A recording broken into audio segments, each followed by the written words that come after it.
And I immediately called my mom and I said, is dad not my dad?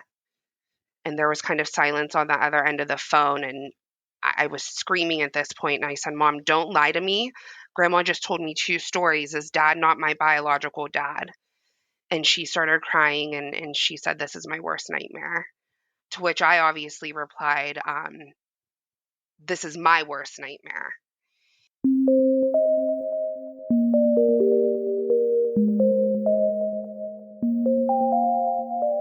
Hello, you are listening to NPE Stories. This is a podcast where NPEs can share their story. I am your host, Lily, and I found out I was an NPE through an ancestry DNA test that changed my life forever. NPE is a term that stands for Not Parent Expected or Non-Paternal Event. This means that one or more of our parents are not who we believe them to be. NPE Stories is a podcast where NPEs can share their story of what their original family was like, how they found out they were an NPE, and what their journey has been like since the day they found out. And welcome to episode 133. I'm very excited for the Untangling Our Roots Summit that will be going on in 2023. It will be held March 30th through April 1st. And it will be held in Louisville, Kentucky, and it is for us, if we so choose to go. It will be a joint venture put on by the adoptee community, the very first ever NPE Summit, and it's for the assisted reproductive community as well. They decided not to reinvent the wheel for the NPEs, and the adoptees have been having these sort of healing summits and educational summits for years, even pre-COVID. And so instead of reinventing the wheel, and the adoptees have a lot of the same therapies and healing sessions and speakers and family dynamics that we have as NPEs, we will be joining them in this summit. This summit will take place over a few days in Louisville, Kentucky. I don't have the name of the hotel currently on me, but it can be, more information will be held through the untanglingourroots.org website coming up in September. So probably in a few weeks, they will have more information on their website. This is a very short ride from the Louisville airport in a beautiful venue. They've been trying to find a very nice venue that is a good place for us where we can break out into rooms, but also have a nice place for us to just visit and chat, sit in booths and alcoves and drink coffee and go to the bar and go to bonfires and just start to meet other NPEs and share with each other and connect. There will be 5 different tracks. So how I understand this, and again, this is put on by the Right to Know, that is, as in you have the genetic right, you have the right to know. Righttoknow.us will be putting this on with the NAP community. What is their acronym? I believe it's National Association of Adoptees, something like that. But this will be a phenomenal event. I believe the tickets will be about $259, but the first 100 people that get their early bird tickets will have a special price, and it is expected to sell out. I think they're expecting about 300 NPEs and adoptees. So the tracks will involve speakers, panels with Q&As, or creative sessions such as art therapy or writing or poetry. And you can choose whichever track best fits your needs at the time. They are also going to have an exercise at the very end of the weekend, because I don't know if you've ever been on one of these weekends, a retreat or a summit, especially one where it involves a trauma you've been through. But you can get anxious, you can get triggered, you can get all sorts of feelings so these weekends. So they are going to end this weekend with a really healing, decompressing exercise to leave you feeling completely rejuvenated and empowered before you get back on the plane to go home. I'm really thinking this is going to be a great weekend. They're going to have wonderful food and drinks all weekend. They're even going to have an open mic at the hors d'oeuvres session, and they're going to allow people to come up and share a poem or their story, perhaps their NPE story, if they can fit it in less than 5 minutes. And they're going to have food that will be for every sort of diet, because I know a lot of people are gluten-free or vegetarian or keto. So they're going to have food for you. They're going to have you covered, they said. And of course, nonstop coffee and water and pop. There's a Starbucks on site if you don't want the hotel coffee. Apparently, there's a bar there. And I mean, it is in Kentucky, so they say they have great bourbon. I don't drink, but they said that they have an old fashioned there with this special Italian cherry they bring in that is just phenomenal. Podcasters will be there, adoptee podcasters, NPE podcasters. I plan on being there.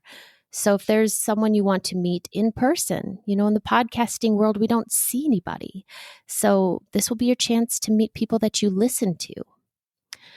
And, oh yes, Right to Know, the advocacy group, did do a survey, and they told me last weekend that NPE Stories is the most listened to podcast in the NPE community, according to their most recent survey. Search Angels are going to be there at this summit. So thank you for the volunteer Search Angels who they volunteer their time for free to help us find birth members of our family and to help us interpret our DNA results. Such a wonderful group. So to kind of wrap it up, we are just going to be planning on taking over this entire space at this NPE/adoptee summit, the Untangling Our Roots Summit, March 30th through April 1st in 2023 in Louisville, Kentucky. Planning over 40 speakers that weekend. There's going to be a keynote. They're super secretive about their main speaker. I don't know if it's a celebrity or someone special or a really well-known author. They already have people lined up from 22 different states, probably representing 3 different countries. And I think it's going to be a phenomenal time. And if that sounds like just too much for you, also know that there's always the option to go back to your room to have some alone time. Did I mention the quiet room that they're going to have staffed?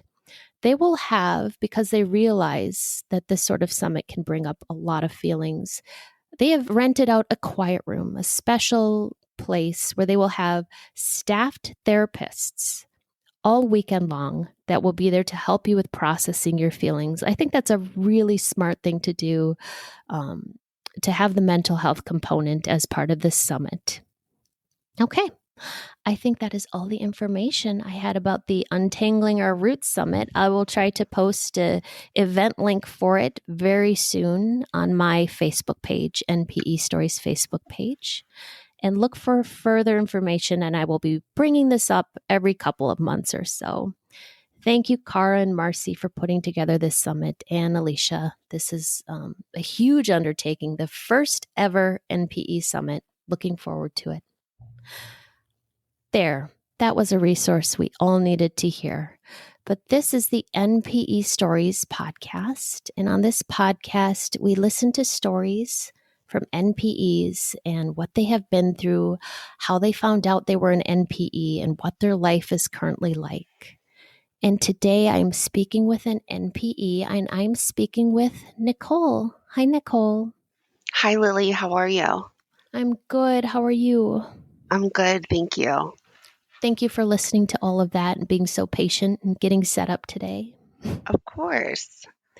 I know you said, and I'm preparing for it with my notebook, a little bit of a confusing NPE story. Did you say Jerry Springer-ish? Is that what you said?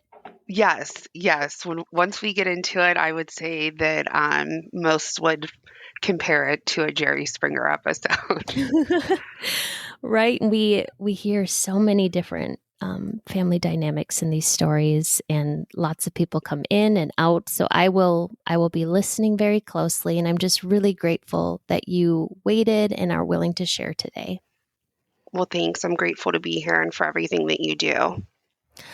All right, Miss Nichole, should we start at the beginning? Would you like to share about your family of origin and take it from there? Sure, sure. So I was actually born in a small town in Ohio in May of 1983. So I'm 39 years old. Um, my mom had me when she was a senior in high school. She was 17 years old. And I believe my dad was 21 when I was born. So for the first few years of my life, my mom and I lived with her parents, my Nana and Papa. And then I believe I was around age 3 or so when my parents finally got married. So I was the oldest child and only child until my middle sister was born 5 years after me.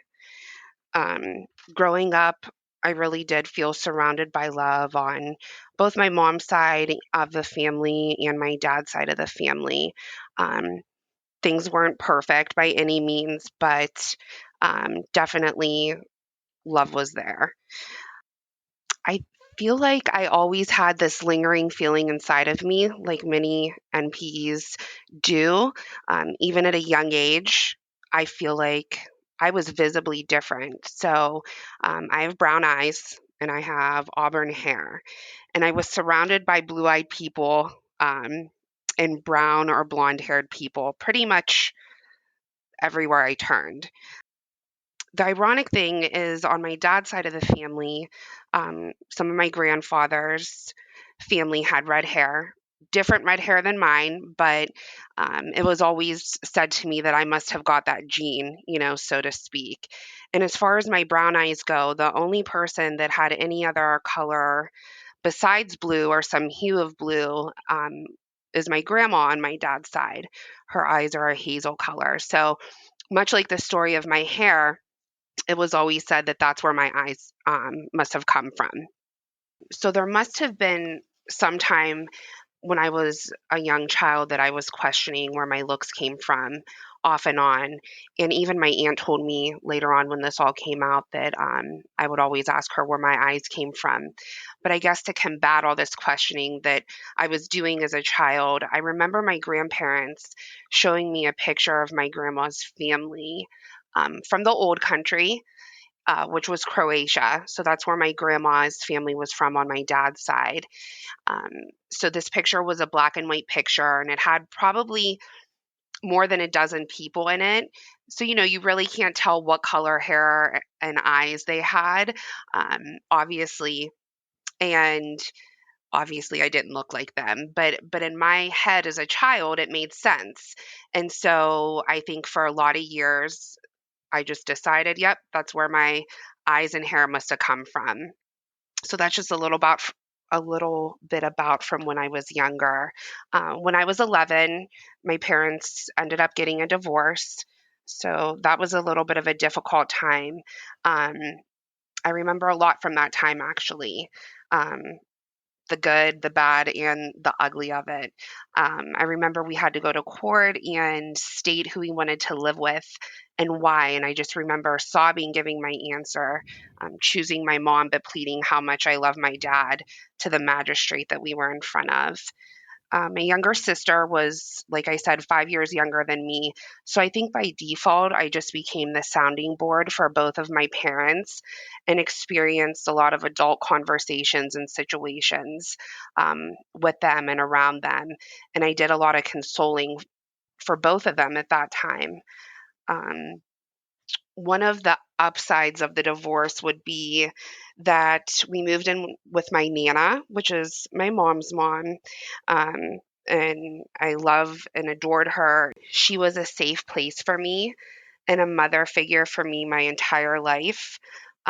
And then my dad moved into my grandparents' house at the time of the divorce. So being able to go there as well when we were with him was also great because they were amazing grandparents too. And again, just a safe place that provided comfort and stability for my sister and I.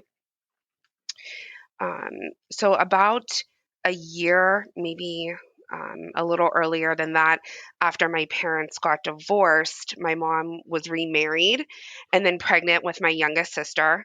So, I was 12 when my youngest sister was born. Her dad's family was wonderful as well. They welcomed my middle sister and I into their family. My dad also eventually got remarried when I was 16.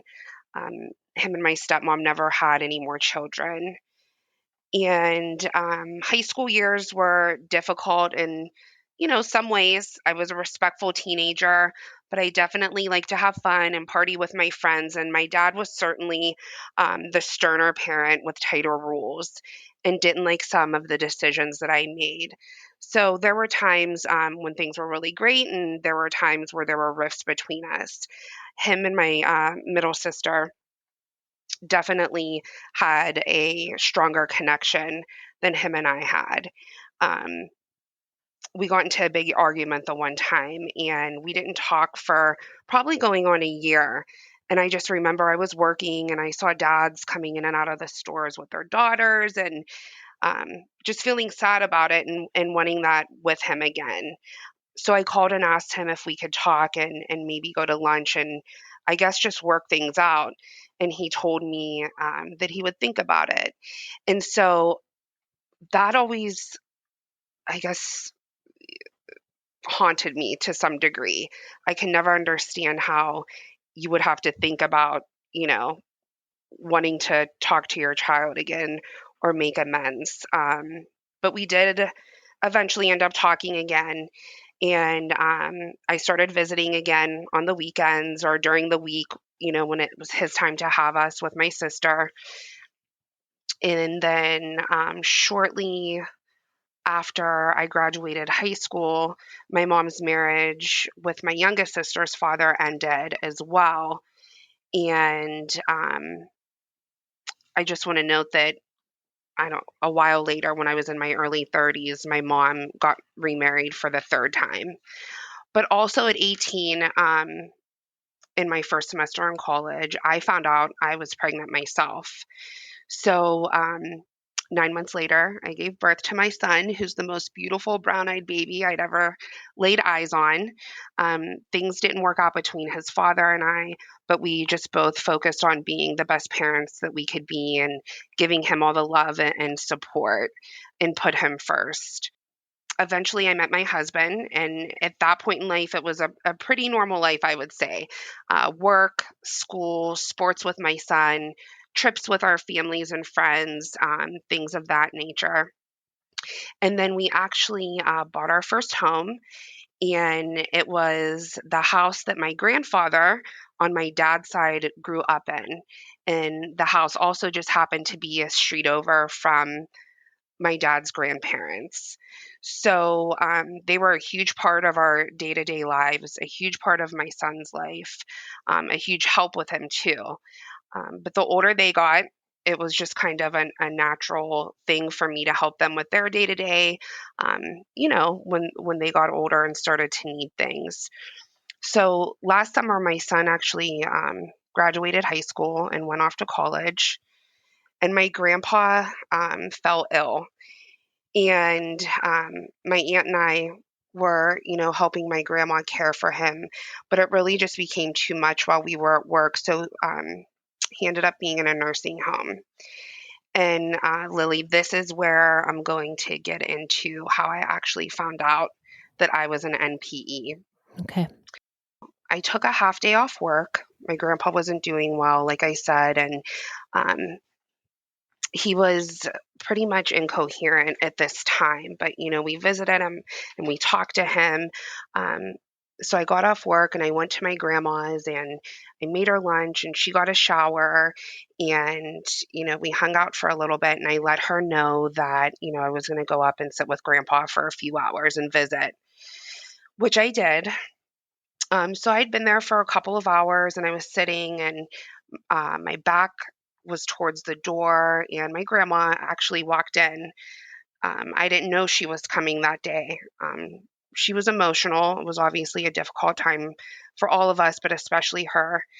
And she sat next to me, and we were talking about things, and she was kind of reminiscing about life. And that's where my life as I knew it would be changed forever.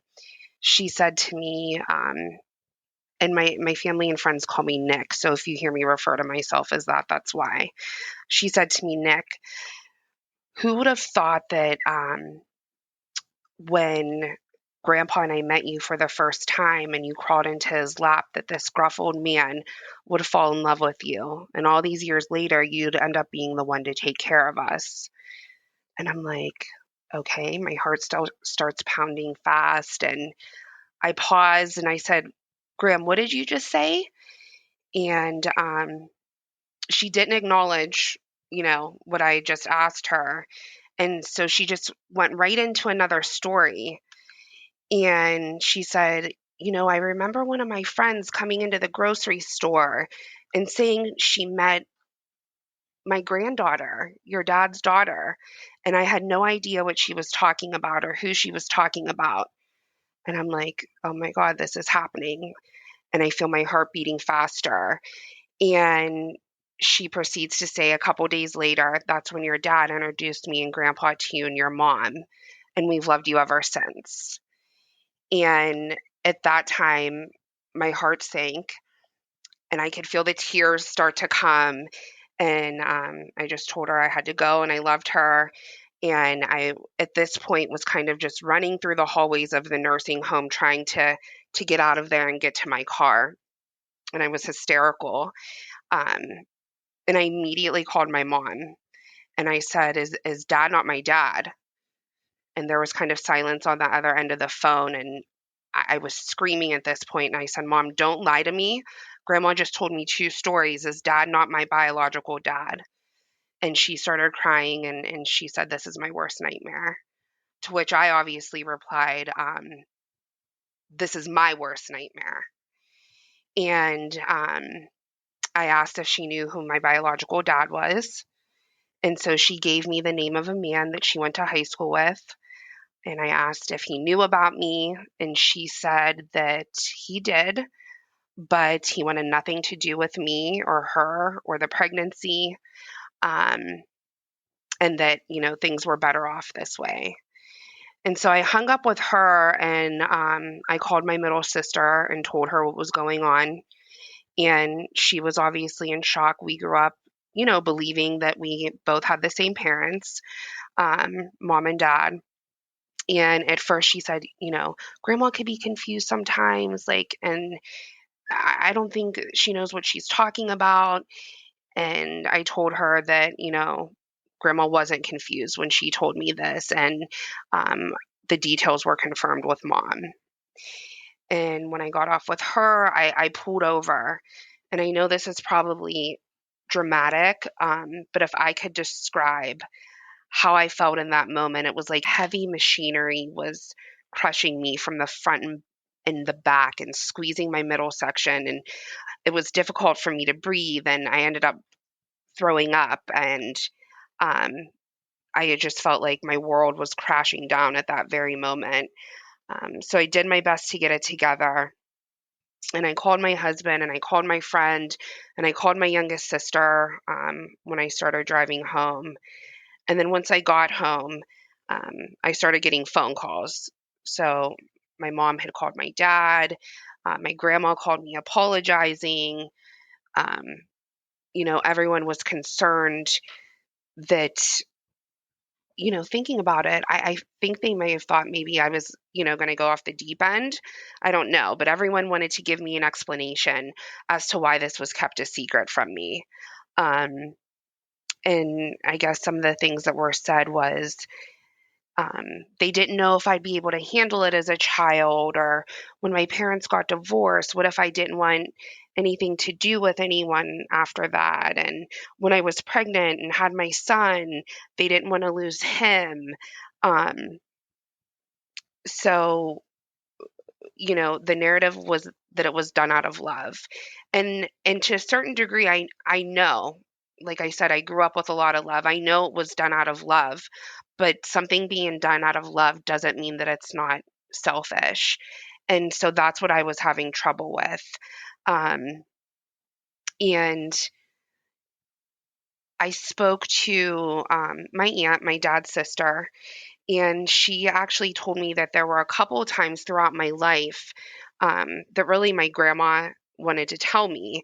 And the first time was when my parents got divorced. But she kind of just reiterated that my mom asked everyone, to keep the secret. And then my grandma is a breast cancer survivor, and I actually found a lump in my breast several years back, and it was scary, and thankfully everything was okay. But I thought that I may carry the gene. My grandma wanted to tell me then. And, my aunt just told me that my grandma said it wasn't fair to me that I've gone through life, you know, thinking that I get things from people or being concerned about medical things that really have nothing to do with me. I think that she always felt like I deserved to know. That same night that I found out, a few of my lifelong friends came over, and it didn't take long for me to realize basically everyone in my life knew except my sisters and myself, obviously. But all of my cousins knew. Um, most of my friends' parents knew. People at school, people at the church. Um, Even one of my friends I knew since kindergarten actually said that she had known since we were 18 because her mom slipped one time and told her. Oh, Yeah, everyone knew this secret. everyone. So I felt like the secret, as it was explained to me, it really wasn't a secret at all because obviously, my parents had no problem telling everyone else. Um, the secret was kept, it was kept from me and from my sisters. So that's kind of how I found out. Oh, I can't even imagine how painful that is to to find that out, but then also to know so many people in your circle and your family knew this whole time. Mhm. And people thought that, I was going to be mad at them. We have a pretty close family, and, you know, I think everyone felt like I was going to hate them or I was going to blame them because they knew. But, from my perspective, it wasn't their responsibility to tell me. How can I be mad at them? Um, in fact, I almost felt some relief for them that they didn't have to keep living this lie and keeping up with this secret anymore. Yeah. So the next day, I did two things. I ordered an ancestry test, and I reached out to the man that my mom told me about, that she believed to be my biological father through Facebook Messenger. So I sent him a message, and I was really soft and non accusatory, but I, in so many words said, I don't want to disrupt your life. Um, but according to my mom, you may be my biological father. And I just told him that, I knew he had a family and he didn't have to, let anyone know. But if I could just maybe talk to him and ask him some questions, um, that I'd really appreciate it. Um, the first bizarre thing about this is that this man, although was in my mom's life in high school, later on he ended up being really good family friends with my youngest sister's family. So he was around a lot in our earlier years. And the other thing that I want to note that will make sense later is that he was very Italian. Um, so he actually responded the very next day, and he was respectful back, but he did say that the timeline of when my mom and him were together really didn't add up. He also said that he believed he knew who my biological father was, and the only thing that he mentioned is that this man had red hair and he went to high school with them, and that was pretty much it. So I took that information to my mom, and I'm like, who is this man that he's talking about? And she, kind of thought about it, and this one man came to mind who apparently was really good friends with who she believed to be my biological father. And this redheaded man had been deceased for 25 years. But she told me that there was no way it could have been him. They never slept together. So, I mean, obviously at this point, I don't know what to believe. I don't know who to believe. I can't trust my mom at this very moment. I can't trust this man who I just, caught off guard. Um, Now, another thing I want to mention is that this man that my mom told me was my biological father, all these people that knew the secret, um, my cousins and my uncles, um, I believe even my papa, her dad, believed this man to be my biological father, and he just never stepped up to the plate. So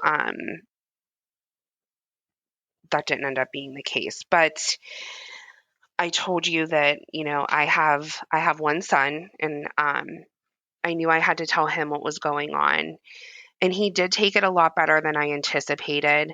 I was really, really worried. He had such a close relationship with everyone on both sides of our family.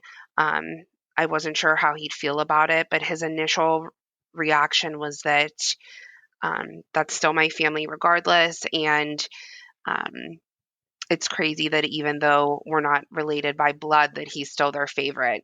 And truly, he was. Everyone on both sides of our family gushed over him. He was kind of the center of everyone's world for a lot of years until my sister started having kids. Looking back, I really believe that it affected him more than he led me on to believe. Um, and I have to be honest, as hurt as I was, as crushed as I was, this was one of the scariest parts for me, telling my son and worrying how it would affect him, because we're not talking about a 4-year-old or a 3-year-old who can adjust. We're talking about an 18-year-old young man. And I worked really hard my whole life to make sure that he didn't have things to heal from as a child, and to make sure he had a strong sense of family and that he felt loved unconditionally. And this is where I got angry, because I felt like his life was going to be upside down. And, he was a victim of it, unfortunately. Um, Not only did I deserve to know, but my son deserved to know too.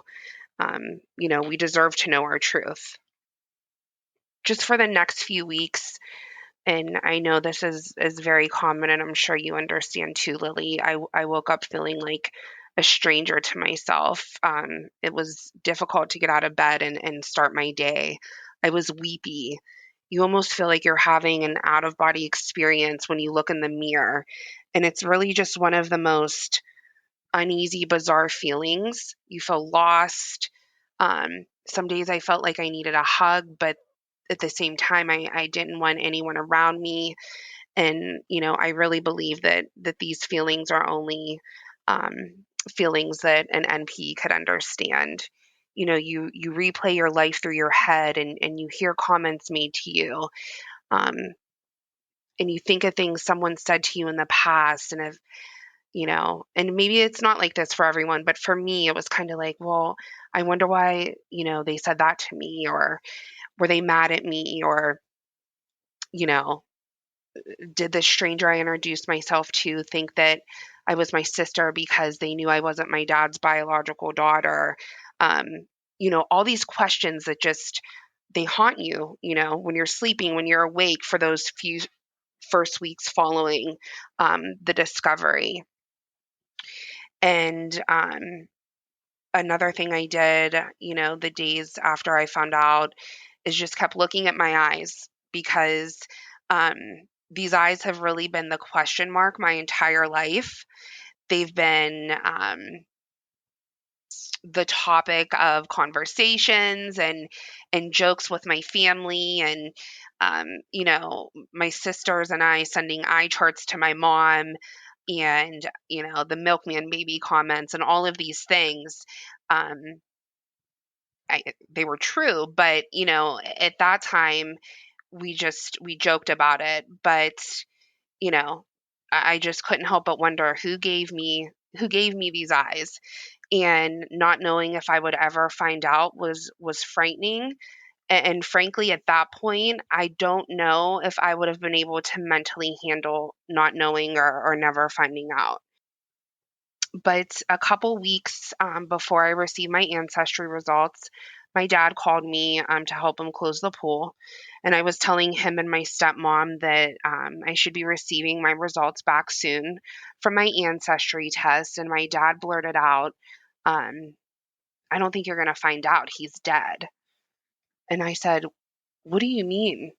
And he's like, the guy's dead, Nick. And he said that this redhead man that I've been referring to actually came up to him when they were, younger and I was younger, and they were at the bar. And one night, this guy came up to him and said, I know who you are, man. Thanks for taking care of my daughter. So my dad seemed to believe that because of what this man said to him, the redheaded man was actually my biological father. So leaving my dad's house that night, um, I spiraled again. At this point, I was vulnerable. I didn't know that anyone was telling me the truth, or that anyone really even knew the truth at this point, of who my biological father was. And now I may never get the answers about who I am, or this other half of me genetically that I was yearning to find out about so badly. Fast forward to October 22nd of 2021, I was walking into work, and I received notification that my ancestry results were back. So I was like shaking, and immediately logged in. And fair fair warning, Lily, this is where the part of the story is probably going to get a little complicated. So like I said, if you need to, you could stop me for some clarification. Mhm. Um, the first thing that pops up in my pie chart um, of my ancestry, the most of any one thing, is Southern Italy. So my initial reaction, I'm like, okay, it's the original man my mom told me about from high school. Um, and then I go to my matches and I see 100% parent child match, father 50% shared DNA, and I'm freaking out. And so I click and view the match, and the name of the person on there isn't either of the men that I mentioned earlier that supposedly could have been my biological father. Oh. And it was a name that I didn't know myself. And just because of everything that was going on, I knew that I had to approach asking my mom um, in a different way than maybe I normally would. So I just very calmly called her, and I'm like, hey, mom, what's going on? And she's like, nothing, what's going on? And I said, hey, who's so and so? And she says this man's nickname and pipes up, and she's like, oh, that's so and so. And I'm like, okay. So immediately I knew who this man was. Um, it's actually her husband's childhood best friend. So this man, who is my biological father, um, I've shared Sunday fun days with over my mom's house. Over the past few years prior to COVID, he was actually at my mom and her husband's wedding.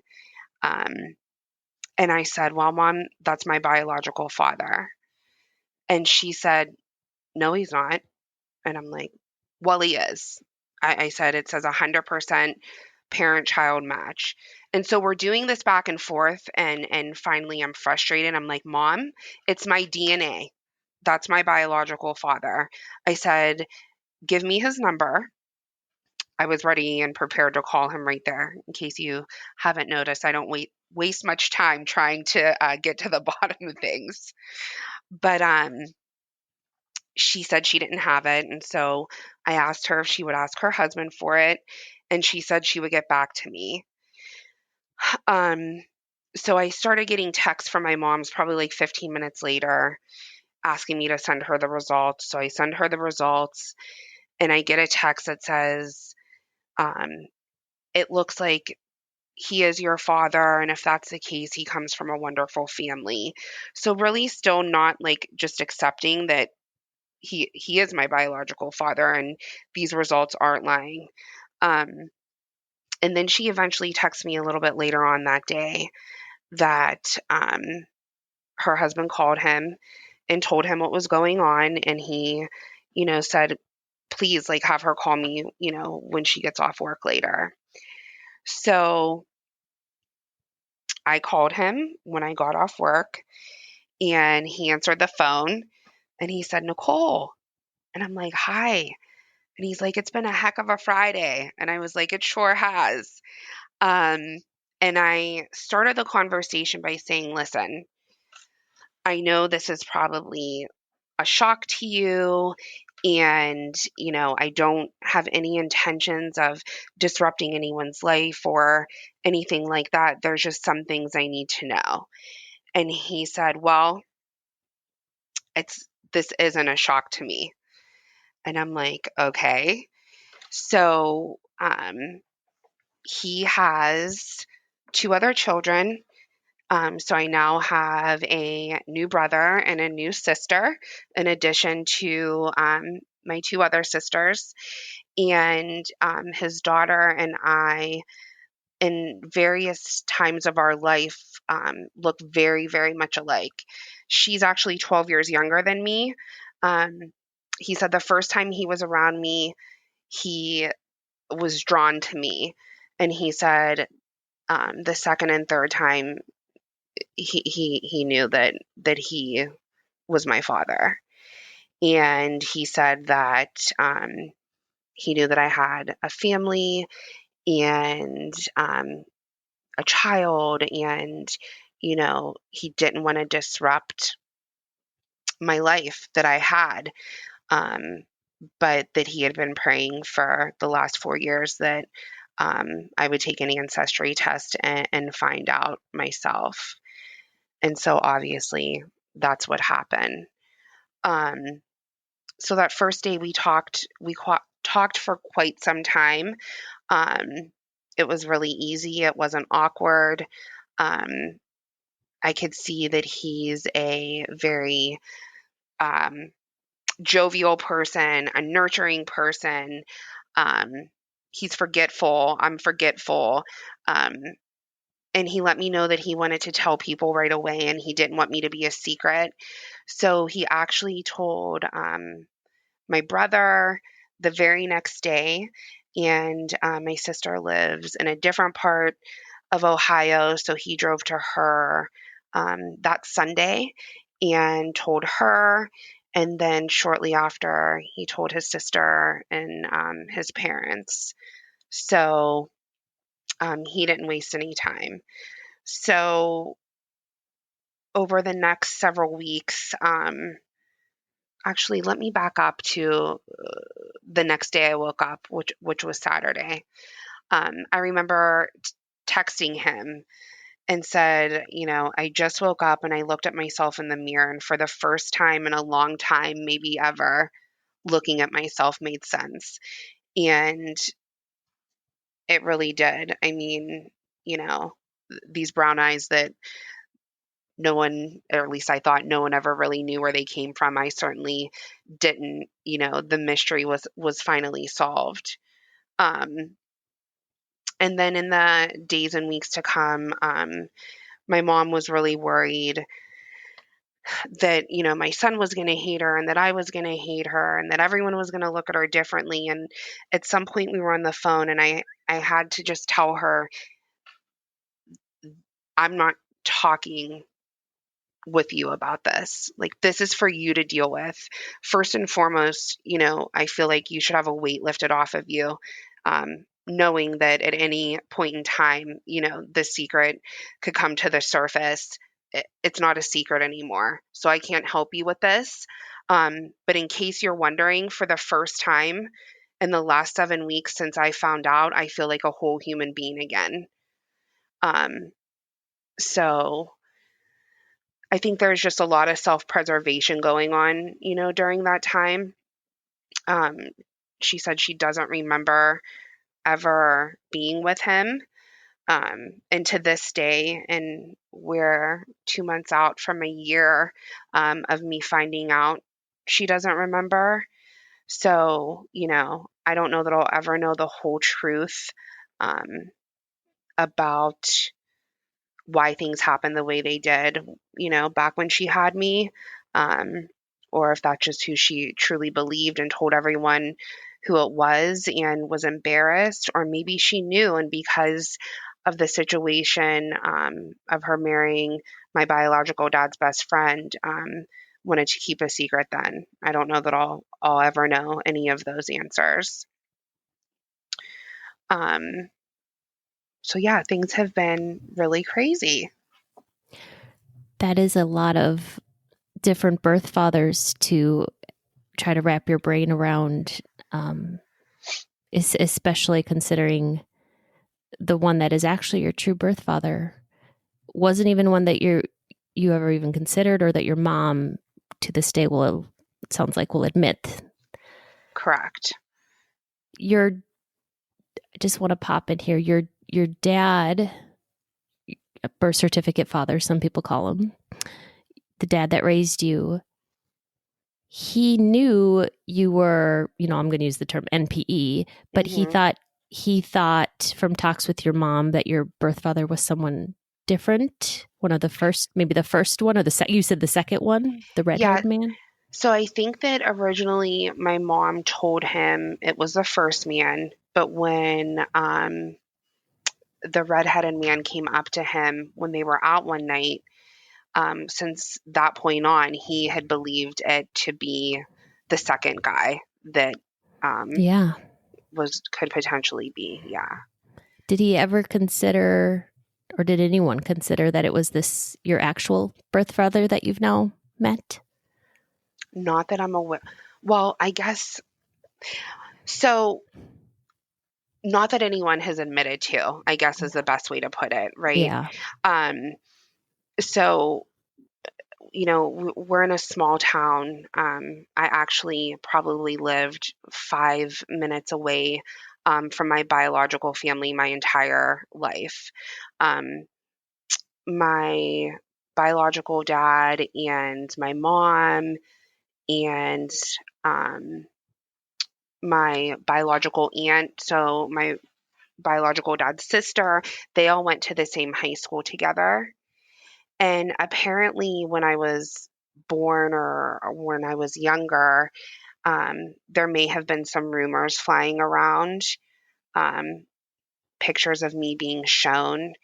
So I don't know. I don't know if it was like out of sight, out of mind for people, or if because, my mom met my dad and they got married and, we're living life as a family and trying to have another child, that everyone just let it go. Um, but I definitely think that at the time of my birth and in my younger years, that people may have had suspicions.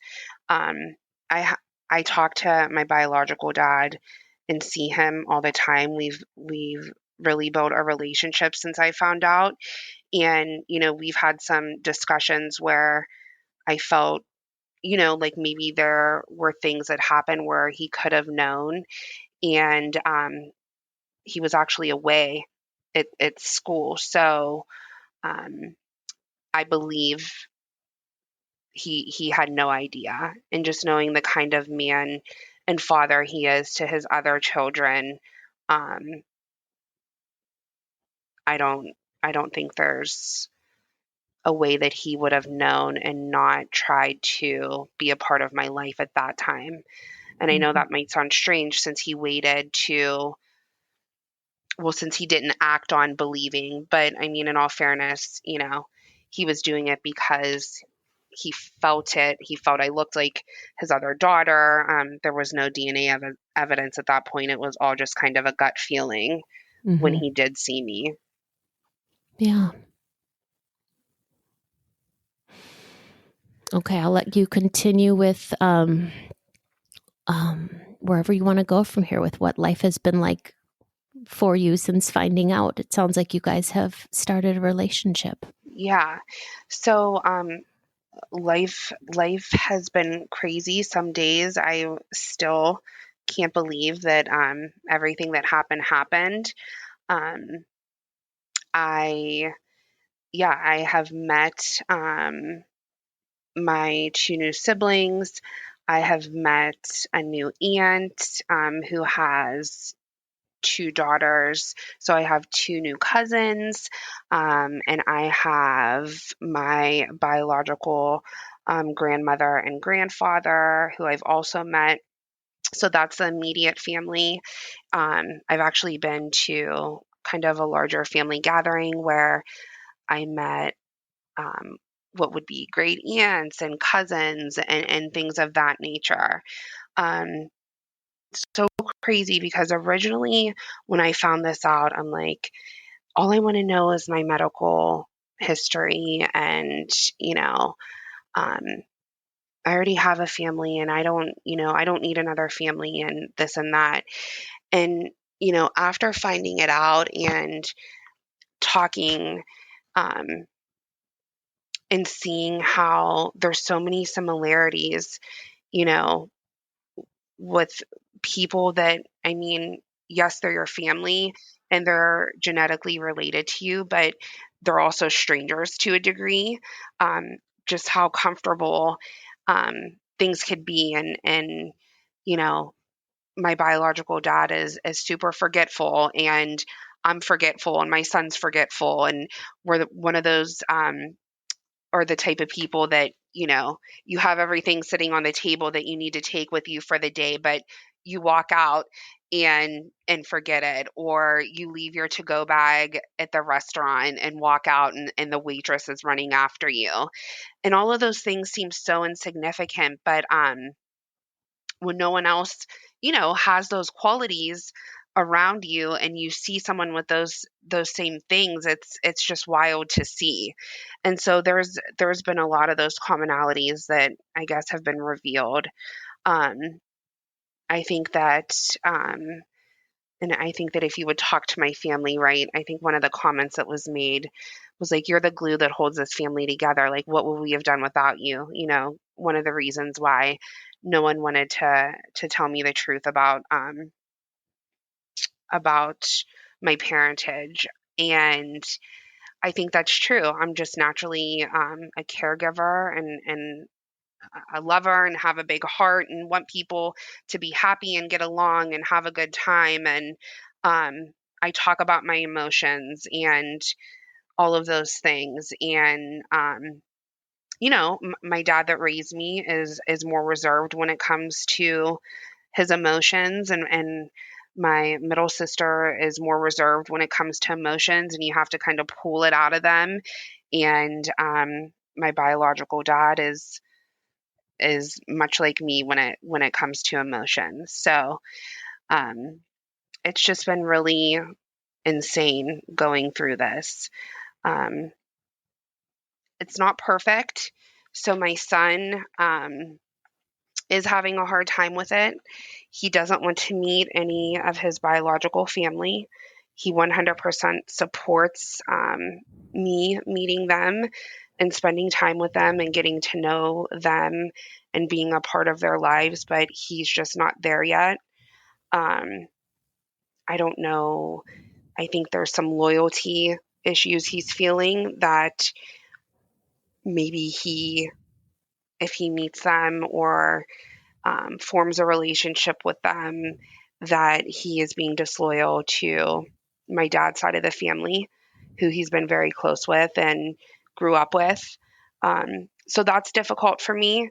I mean, my son is my world and the most important thing in my life, and so it's difficult. I wish that we could be sharing in this together, but I just have to hope in time that, it's something that he wants to be a part of.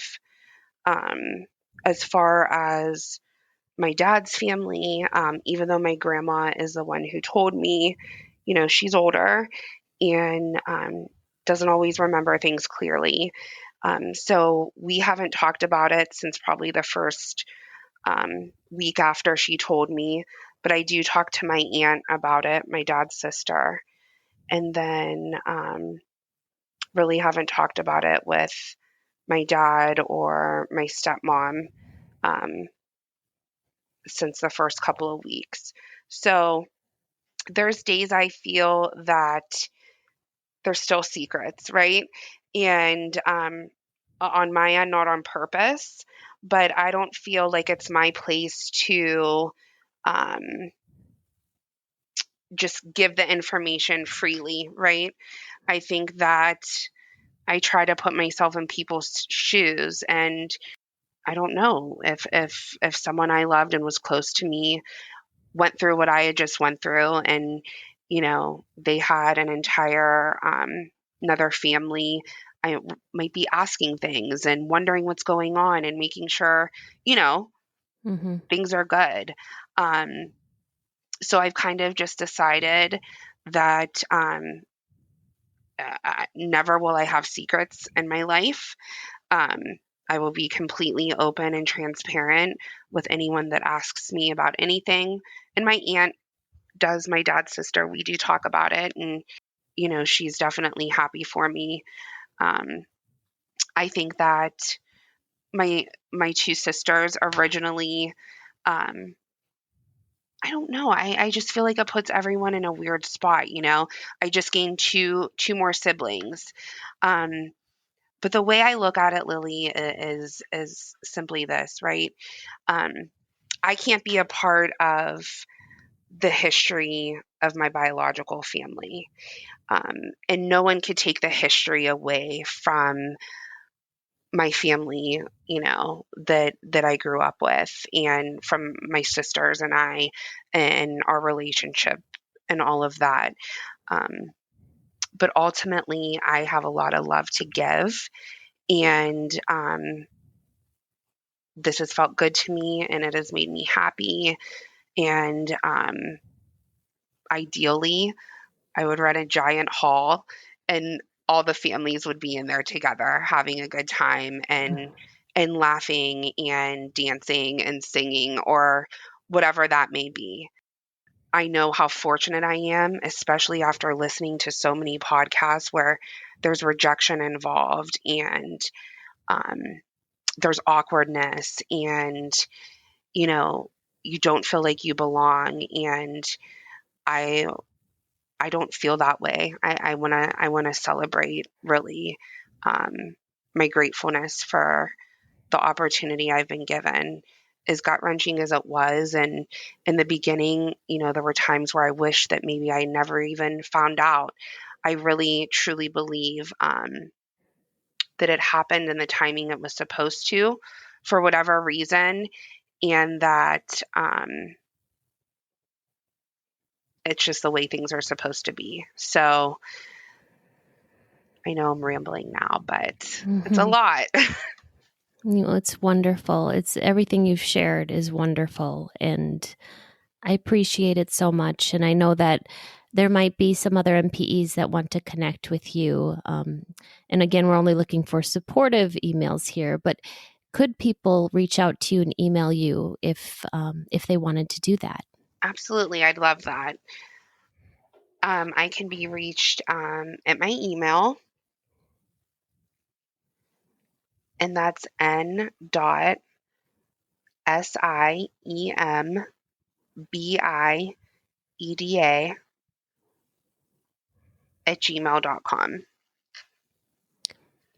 Nichole, thank you so much. I'll put your email in the show description for today.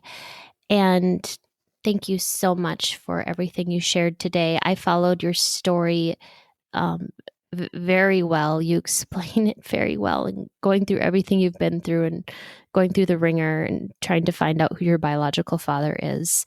I really appreciate you coming on here and sharing today. Well, thanks, Lily. I really appreciate you having me and letting me get my story out there, and for everything you do for all of us who've been through this situation. These stories are here for us to identify with. If you are an NPE and would like to share your story, email npestories@gmail.com. You do not have to give any identifying information. If you are an NPE and would like to share your story, I'd like to hear from you. Subscribe to this podcast to hear more. Come heal with us.